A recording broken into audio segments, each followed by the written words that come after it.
Malas noticias para Vladimir Putin en este momento. Rusia perdió 950 soldados, 30 tanques y 59 artillerías en un solo día, en solamente 24 horas. Y bueno, las cosas se han ido complicando y el desgaste es tremendo, tremendo.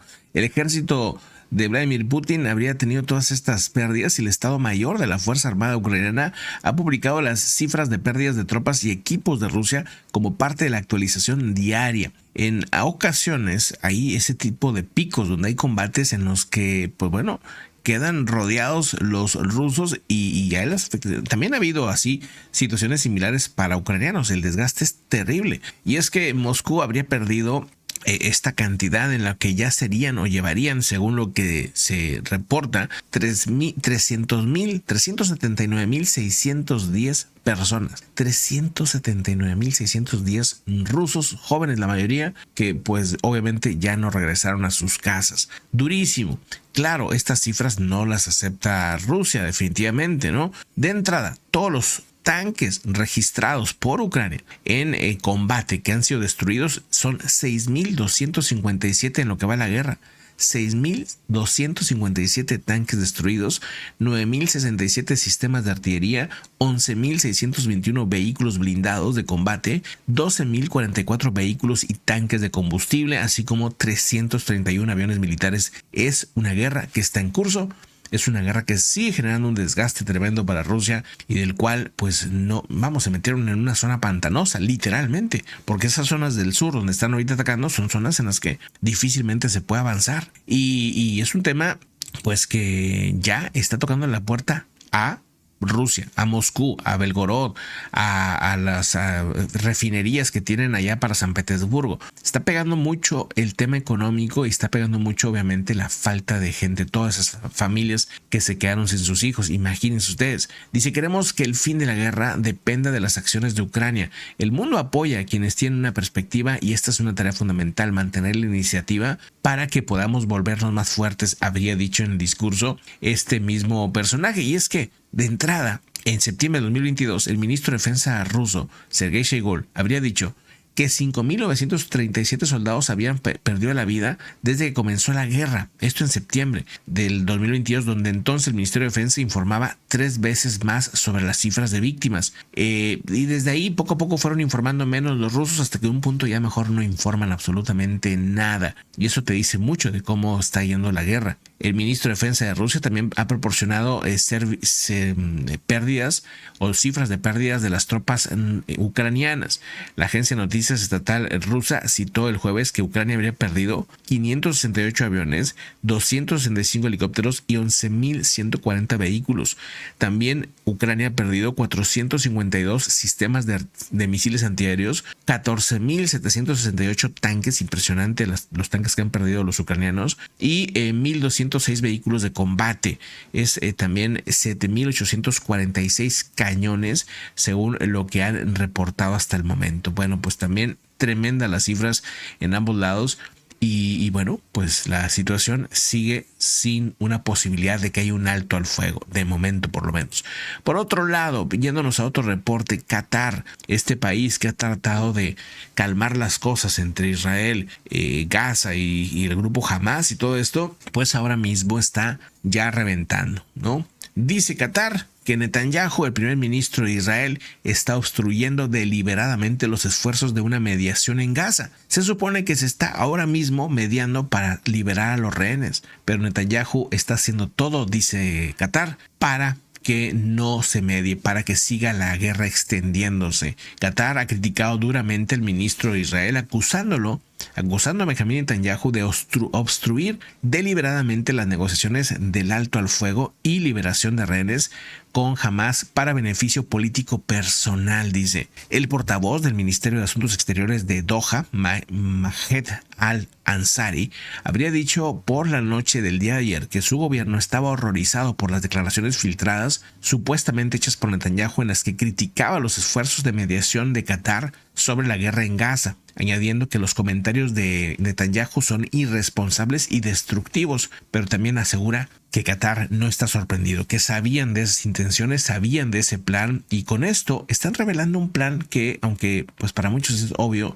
tal vez para otros no. Netanyahu necesitaba esa guerra para mantenerse en el poder y cada vez hay más sospechas de que todo este conflicto, todo lo que pasó el 7 de octubre, no habría sido prevenido lo suficiente a propósito. O sea, que sabían que venía ese conflicto, que venía esa situación de Hamas atacándolos a ellos y no hicieron nada para generar un mayor problema y entrar en una guerra.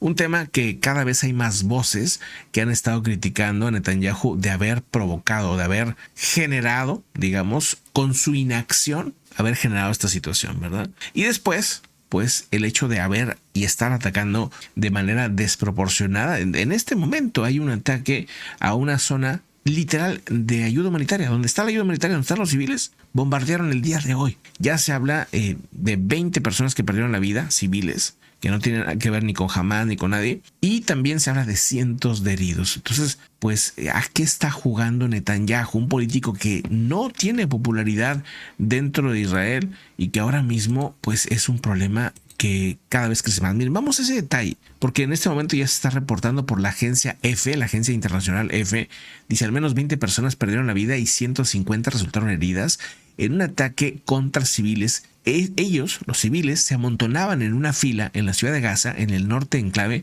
pidiendo ayuda humanitaria. Estaban ahí todos juntos y de repente pues se disparó hacia ellos y evidentemente pues generó toda esta tragedia. Dice, Al-Qudra alertó de que el número de muertos aumentará en las próximas horas porque muchos de los 150 heridos están muy graves. Las decenas de heridos graves que llegaron al hospital Al-Shifa, que opera bajo mínimos sin las capacidades médicas ahora suficientes para tratarlos después de haber asediado y atacado por las tropas israelíes desde noviembre. Dice la agencia de la ONU, la UNRWA, la Agencia de Naciones Unidas para los Refugiados Palestinos, asegura que el aumento de víctimas mortales será en las próximas horas y esto pues bueno complica la situación en esa zona. De entrada pues las acciones que se supone van a ser más precisas para no golpear a los civiles, esto todavía no está sucediendo y es un tema obviamente que pues se está volviendo en un escándalo cada vez más grande, un tema tremendo. Por otro lado, fíjense, ¿se acuerdan de este? Vamos a mostrarles aquí la imagen de este personaje, ¿sí? Este personaje que estamos viendo aquí llegó a decir, él es una persona que estuvo en la guerra cuando tomaron Crimea, allá por 2014, ¿sí? Y después se volvió, un militar, ¿no? Se volvió después un comunicador, una especie de blogger que hacía análisis y crítica sobre el tema de la guerra de Rusia dentro de Ucrania, ¿sí? Él se llama Igor Girkin, muchos incluso creen que él debería ser presidente de Rusia, un personaje que es igual o peor que Vladimir Putin, o sea, Vladimir Putin pues lo metió a la cárcel, lo metió a un juicio, acusándolo de traición y de muchas cosas. Y bueno, pues ahora mismo, de hecho, a él se le acusa, por ejemplo, de aquel MH17, aquel avión que cayó sobre Ucrania. Se le acusa que él fue el responsable de haber tumbado ese avión, ¿no? Pero bueno, dejó 298 muertos, nada más ese tema. Entonces, bueno, Ucrania pues le pareció muy bien que lo metan en la cárcel. 4 años va a estar en la cárcel, aparte de haber dicho, fíjense lo que llegó a decir cuando estaba libre él. El país no soportará otros 6 años en el poder de este cobarde mediocre, refiriéndose a Vladimir Putin. O sea, lo insultaba, le decía de cosas, vamos, de los más duros críticos allá en Rusia, Igor Girkin, y que eran noticia cada rato por sus críticas hacia el régimen, hacia Vladimir Putin. Pero de repente, pues bueno, se hartaron de eso y lo castigan, lo mandan a juicio, él está y sigue detenido y ahora pues ya se sabe que va a estar 4 años en cárcel si es que lo sobrevive esos 4 años, porque luego ya sabemos qué pasa con ese tipo de críticos y opositores dentro de Rusia. Este líder de la sublevación en Crimea y en Donbass, ¿no? Que les trajo Crimea a los rusos, ¿no?